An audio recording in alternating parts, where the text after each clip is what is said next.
दहिवड येथील जिजामाता माध्यमिक विद्यालयातील खेळाडूंना प्रथम फाउंडेशनचे संस्थापक अध्यक्ष योगेश पानसरे यांच्या वतीने 100हून अधिक टी-शर्ट व स्कूल बॅग वितरित करण्यात आल्या। जायखेडा ग्रामपंचायतीची विशेष ग्रामसभा वाळू लिलाव व वाळू तस्करी विषयावर वादळी ठरली। बहुउद्देशीय मंगल कार्यालयात झालेल्या ग्रामसभेच्या अध्यक्षस्थानी सरपंच शोभा गायकवाड होत्या। यावेळी मौसम नदीतील वाळू लिलावासह इतर समस्यांबाबत नागरिकांनी ग्रामपंचायत प्रशासनावर प्रश्नांचा भडीमार केला। देवळा तालुक्यातील डोंगरगाव येथील सोसायटीच्या सभापतीपदी संजय रघुनाथ पानसरे यांची तर उपसभापतीपदी पुष्पा चिंतामणी सावंत यांची बिनविरोध निवड करण्यात आली। लासलगाव येथे केंद्र सरकारच्या कृषी आणि शेतकरी कल्याण विभागाच्या अधिकाऱ्यांनी लासलगाव बाजार समितीला भेट देऊन कांदा पिकांबाबतच्या विविध बाबींची माहिती जाणून घेतली।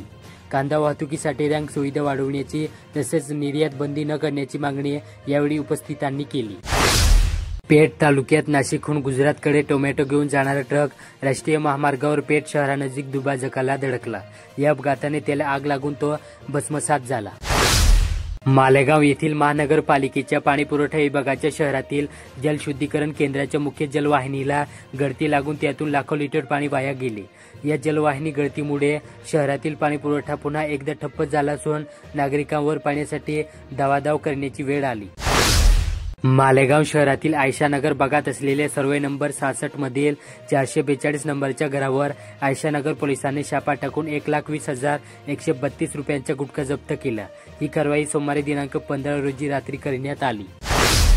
बहुप्रतीक्षेनंतर सिन्नर सुरत वगी मार्गांतर्गत निफाड सिन्नर रस्ता सन 2022 मध्ये तयार झाल्यानंतर काही दिवसातच चांदूर मधमेश्वर जवळ 2 किलोमीटर रस्ता उखडला होता। ग्रामस्थांनी बांधकाम विभागाला निवेदन दिल्यानंतर रस्ता दुरुस्ती करण्यात आली होती। मात्र अवजड वाहतुकीमुळे पावसाळा सुरू होताच दुरुस्त केलेला रस्ता पूर्ण काँक्रिटीकरणामुळे चौथ्यांदा उखडला आहे। येवला तालुक्यातील कोटमगाव येथील एकविरा देवीची नवरात्रोत्सव येत्या 22 सप्टेंबर पासून सुरू होत आहे।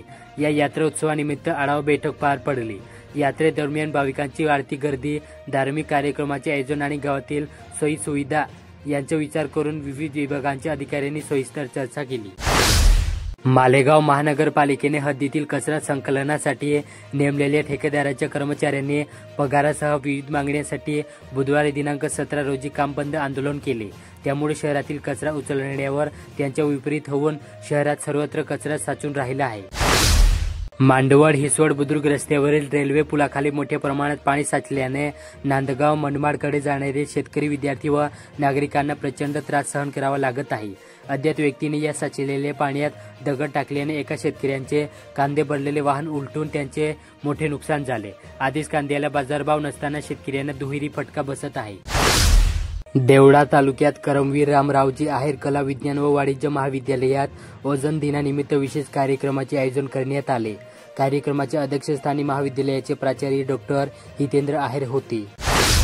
सटाणा तालुक्यातील चौदाणे येथील नैसर्गिक शेतीच्या पुरस्कर्त्या लक्ष्मीताई मधुकर मोरे यांची राष्ट्रीय स्तरावरील अटकभूषण पुरस्कारासाठी निवड करण्यात आली।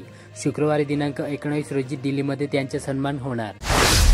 मालेगाव येथे सरकारच्या धोरणानुसार क्रीडा संकुलन उभारले गेले असले तरी तेथे अनेक त्रुटी दिसून येतात। या ठिकाणी क्रीडापटूंना सराव करताना अनेक अडचणींचा सामना करावा लागत आहे।